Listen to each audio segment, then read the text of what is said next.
ওয়ালাইকুম আসসালাম। হ্যাঁ ভালো আছি, তুমি কেমন আছো? হ্যাঁ ভালো আছো না? আচ্ছা তুমি কার সঙ্গে আছো?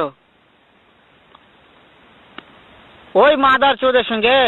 ওই মাদার চোর তো এতই হারামজাদা। ওই শুয়োর বাচ্চা, ওই তো লটির বাচ্চা। ওই সাহাচুদির বেটা মাগিল লিছা, এতই মাগিল লিছা।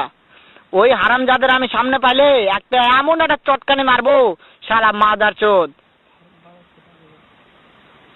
শুনো, তবে কি আছে? ওই মাদার চোদ ওই জায়গায় আছে নাকি? ও আমার কথা সব শুনতেছে। ওই সাওয়াচুদির বেটাকে শুনে শুনে আমি বেশি বলবো। শুয়োরের বাচ্চা, শুয়োরের বাচ্চাকে আমি একটা এমন একটা চটকানি মারবো, শালা শুয়োরের বাচ্চা, লটির বাচ্চা। তাই নাকি? ওই শুয়োরের বাচ্চা আমাকে মারতে চায়? শুয়োর বাচ্চাকে আমি দেখা সাক্ষাৎ হলে বলে শুয়োরের বাচ্চাকে আমি এমন চটকানি মারবো, মাদার চোদ।